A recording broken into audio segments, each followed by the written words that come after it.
YTN 라디오 이동의 뉴스 정면선구 2부 시작하겠습니다. 이번 시간엔 더불어민주당 대선 경선 후보인 추미애 전 법무부 장관 만나보겠습니다. 본경선이 시작되고 2위 주자 싸움이 치열한데요. 다음 달 지역 순회 경선을 앞두고 어떤 전략을 세우고 있는지 들어보죠. 추미애 후보님 안녕하십니까? 네, 안녕하세요. 이게 3차 TV 토론까지 마쳤는데 자체 평가 어떻게 하고 계신지 들어보고 싶네요. 네, TV 토론에서는 제가 지대개혁 또 신세대 평화, 기후 정의까지 공약을 차례 말씀드려서 그런 장점이 잘 부각됐다라고 판단하고 있고요. 예. 그러나 이것이 이제 여론에까지 영향을 미치는 데는 좀 1, 2위 후보 간에 너무 네거티브에 집중하는 바람에 예. 좀 시선이 그쪽으로 쏠리지 않았나 해서 네, 좀 시간이 좀 걸리겠다 생각하고 있습니다. 예. 자, 다른 후보들은 뭐 메모드급 캠프를 꾸렸다. 현역 의원도 많이 참여하고. 네. 그 후보님께서는 굉장히 소박하게 꾸리신 것 같아요. 혹시 거기에 대해서 뭐 조금 어렵다거나 이런 점은 없습니까?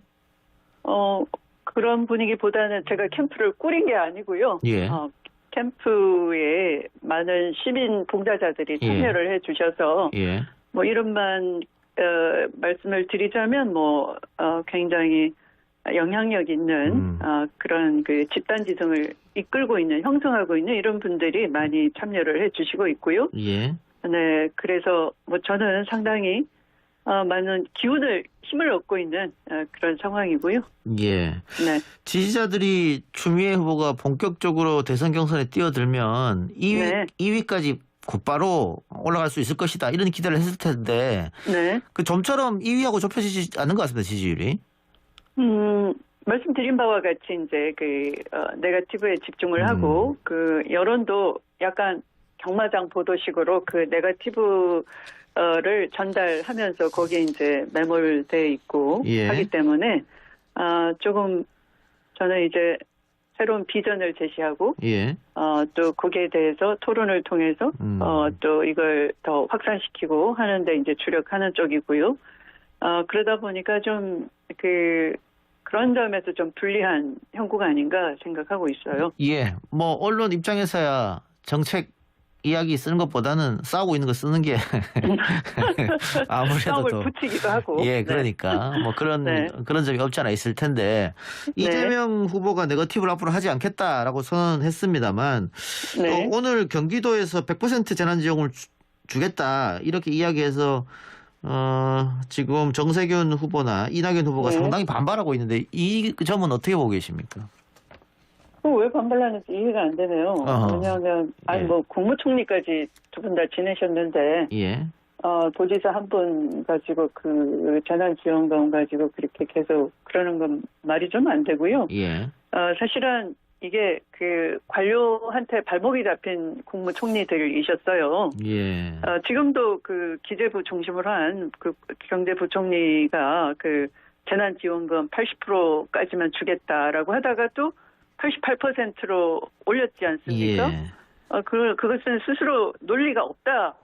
본인이 세운 원칙이 아니다라는 걸 고백한 거나 마찬가지죠.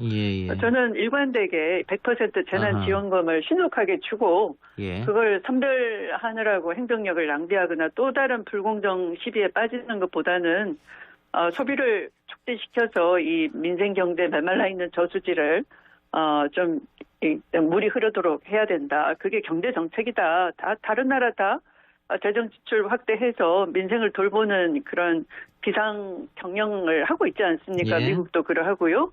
네, 우리만 왜 그렇게 관료가 고집이 센지 모르겠어요. 예, 후보님께서는 말씀하신 대로 지속적으로 100% 지급을 주장하셨으니까 이재명 지사와 같이 그렇게 말씀하실 수 있을 텐데 지금 다른 후보들은 타도와 형평성을 이야기합니다. 물론 뭐 그런 형평성을 얘기할 수 있는 거지만 오히려 선도하고 잘 못하는 이 경제부총리를 나무라서 그거 빨리 행정력 낭비하고 뭐 그러기 전에 타도가 그런 불공평을 제기하기 전에 100% 줄하라고 하면 그게 더 쉬운 거 아닙니까? 예.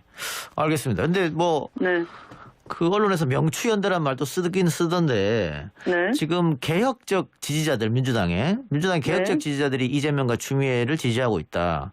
그러면은 이재명 후보를 공격해야 그 추미애 쪽으로 표가 좀 오지 않을까요? 어떻게 보세요?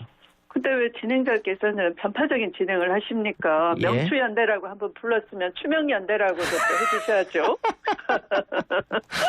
예. 진행 그렇게 하시면 됩니까? 아, 죄송합니다. 추명연대라고 바꾸겠습니다. 혼나고 계시네요. 예. 네. 질문이 뭐였죠? 그 개혁적 지지자들이 네. 추미애 이재명을 지지하고 있으니까 네. 그 아무래도 좀 지지층이 겹치지 않느냐. 그러면 다른 후보보다는 이재명을 공격을 좀 하면 추미애 쪽으로 그 개혁적 지지자들 오지 않을까? 저는 그런 공격을 위한 공격이 아니라 분명히 기본 출발이 다르다라는 정책의 차별성을 얘기하고 있죠. 그러니까 이재명 그 후보님은 좀 약간 표피적이고 그냥 쌍박한 공약을 내걸지만 좀 그것은 화장발 같고요. 저는 본질적으로 이 불평등 문제가 어떤 그 부동산 문제에서 나온다. 그래서 지대개혁이라는 근본적인 그 혁파를 하자. 개혁을 해야 된다. 근본적인 변화 속에서 정책도 그 효과성을 발휘할 수 있다. 이렇게 말씀드리기 때문에 거기서 큰 차이가 있죠. 지금 부동산 말씀해 주셨으니까 이재명 후보는 기본주택 시리즈를 가지고 왔는데 방금 지대개혁 말씀하셨습니다. 그 공약을 조금 풀어서 설명해 주실 수 있겠습니까? 네. 그 불평등 양극화 이것이 이제 사실은 구조적인 문제지 않습니까? 그래서 땅이 더 보상받는 그런 조금 기형적인 사회가 돼버렸고요. 그래서 이 시장이 쇠락을 한다고 할까요? 그래서 청년들이 창업할 도전의 의욕을 내지도 못하고 있고 이생망이라고 하고 있고요. 그래서 이걸 근본적으로 바꾸자 하는 것이 이 지대 개혁이고요. 한마디로 말씀드리자면 이 불로소득에 의존하는 경제 시스템을 확 바꾸겠다라는 것이고 그 불로소득이 연간 한 400조 원 되는 것인데 공정과세, 합리적 과세를 통해서 이렇게 환수되는 돈을 청년 일자리 또는 공공임대주택 또는 더블복지 이런 데 투입을 하겠다는 겁니다. 근데 이 법무부 장관 시절에도 말씀을 하셨는데 그때 좀 비판받았지 않습니까? 법무부 장관이 왜 이런 데까지 신경 쓰느냐. 법무부 장관은 사실은 국민의 기본권을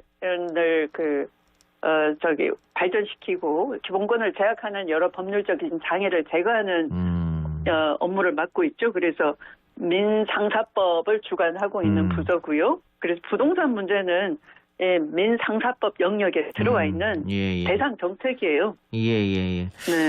그래서 그때부터 관심을 가지셨다. 아니 뭐 그 전부터 관심을 가지셨으니까 알겠습니다. 최근 열린민주당과 통합을 제안하셨는데 당의 선관위원장인 이상민 의원이 명분이 불충분하다 했고 이낙연 정세균 후보도 반대 입장을 나타냈는데 이건 어떻게 보세요? 그분들이 왜 반대하는 것 같습니까? 반대를 왜 하는지는 모르겠고요. 속이 좀 좁네요. 그 책임도 지셔야 되죠. 열린민주당 왜 탄생했습니까? 사실은 이 당시에 그 연동형 비례대표제라는 선거법 협상을 이상하게 해놓으니까 저 위성정당 비례정당을 자유한국당에서 먼저 만들었고요. 그래서 이 개혁 진영에서 먼저 열린민주당을 만든 거죠. 근데 민주당에서 갑자기 열린민주당이 아니고 비례 정당은 시민당이다 해서 그렇게 또 만들어서 그 자유한국당에 대응을 하는 대항 정당을 만들었던 거 아닙니까? 그래서 그것은 이 당시 더불어민주당의 전략적 판단이 잘못됐다 저는 생각을 하고 있고요. 그래서 이 개혁 진영이 개혁 우군, 개혁 동지들이 나눠진 것이고, 제가 열린민주당 당에 가서 열린민주당의 그 유튜버에 이제 방송에 출연하기 위해서 갔더니 저를 환영하는 당직자들께서 다 우리 당 출신이었어요. 다 동지들이에요. 그래서 참 가슴 아프고 있습니다. 그러니까 지금 그 보수 진영이 다 이렇게 합친 상황에서 우리도 개혁 우군을 모아야 하는 것이고, 그렇다면 뭐 정책 연대를 한다든가 뭐 또는 공통 공약을 개발한다든가 뭐 정책 협약을 한다든가 하는 그런 노력들을 하는 게 맞는 것이죠. 네. 예, 최근에 여론조사 보면 열린민주당 지지율이 또 올랐기 때문에 아마 합당을 하게 되면 뭐 시너지 효과 같은 게 있겠지 않느냐 뭐 이런 얘기도 있긴 해요. 그런데 한쪽에서는 열린민주당 당원들이 추미애를 많이 지지하니까 추미애 후보가 이런 주장을 하는 거 아니냐, 또 그렇게 정치적으로 보고 있더라고요. 어떻게 생각하십니까? 네. 배고프면 밥을 지어야죠. 그러면 밥 지으면 엄마가 배고프니까 밥 짓는 거냐? 이렇게 말하는 자식이 있으면 안 되듯이. 네, 우리가 이렇게 개혁 우군을 받아들이자 하는 걸 그걸 속 좁게 그거 너 좋자고 하는 일이냐라고 한다면 그런 정치를 왜 하는 겁니까? 예. 그러면 이상민 의원이 대의 명분이 없다고 했는데 추미애 후보는 대의 명분 때문에라도 해야 된다 이 말씀이네요? 당연히 대의 명분이죠. 개혁 우군을 받아들여서 개혁 진영이 자신감 넘치게 해줘야지만 민주당이 개혁 의지가 있구나, 개혁 동지를 받아들이는 거 보니까 이렇게 되겠죠. 그런데 개혁 동지를 자꾸 쳐내고 개혁을 잊어버리고 개혁 말도 안 하고 그렇게 하면은 역시 개혁 안 하겠다는 거구나. 개혁을 지지하는 지지자도 멀리하고 개혁 동지도 울타리 문을 열고 들어오라는 소리도 안 하는 거 보니까 이렇게 되면은 선거 치르겠습니까? 알겠습니다. 자, 조금 다른 얘기로요. 엊그제 정경심 교수의 항소심 선고가 있었습니다. 관련해서 이낙연 후보가 정 교수 판결이 가혹하다, 조국 전 장관과 함께하겠다 이런 입장을 내놓았는데 이낙연 후보를 반대하는 지지층에서는 과거에 조국 장관에게 빚진 게 없다 이렇게 말했는데 지금 와서 말을 바꾼 거는 결국은 당내 친문 표심을 겨냥한 이야기 아니냐 이런 또 지적이 있습니다. 그 부분은 어떻게 보고 계세요? 뭐 또 윤석열 총장하고도 관련이 있는 그런 재판이었으니까. 이건 이낙연 후보의 진정성을 증명을 하려면 수사 기소 분리를 해야 되는 겁니다. 입법 발의를 해야 됩니다. 그리고 따르는 의원들이 수십 명이 되는데 당장이라도 이 그 진정성이 사실이라면 수사청 설치하자라고 함께 나서자 동참을 호소해야 되는 건데요. 엊그저께 TV 토론할 때 보니까 뭐 생각해보겠다, 상의해보겠다 자꾸 요구를 하시더라고요. 그래서 무엇을 함께 하겠다는 것인지 저도 잘 안 믿어지고요. 지난번에 이 윤석열 검찰의 수사권 남용 본인도 공감한다, 문제라고 여러 차례 얘기했다라고 하셨거든요. 네, 사실 지금의 판결 자체도 보면 판결이 우선 공정하지가 않습니다. 네, 더군다나 그 사모펀드 관련해서는 이 수사와 기소 명분으로 삼았던 점들이 다 기소조차 되지 않았고요. 또 사실은 1, 2심을 통해서 사모펀드 관련된 것은 싹 다 무죄로 정리가 돼버렸어요. 네. 그리고 남은 건 표창장뿐인데 그 표창장 가지고 이렇게 징역 4년을 실형을 꼽다시 살린다 하는 것은 86억 횡령한 이재용 2년 6개월 최저형을 받고 또 가석방까지 된 같은 날의 상황, 동시적인 상황을 보면은 사람들의 그 우리나라 법에 대한 신뢰를 많이 실추시키는 거죠. 참 많은 생각을 하게 됐습니다. 말씀하신 대로 조국 전 장관 가족에 대한 수사의 시발점이 사모펀드였는데, 이제 그게 이제 다 무죄가 났으니까, 뭐 쌍둥이 재판이라고 하는 조범동 씨 재판에서도 1, 2, 3심 다 무죄가 났고. 그렇죠. 그러면은 후보님이 생각하실 때 이 수사의 시작은 정치적이었다, 뭐 이렇게까지 생각할 수 있을까요?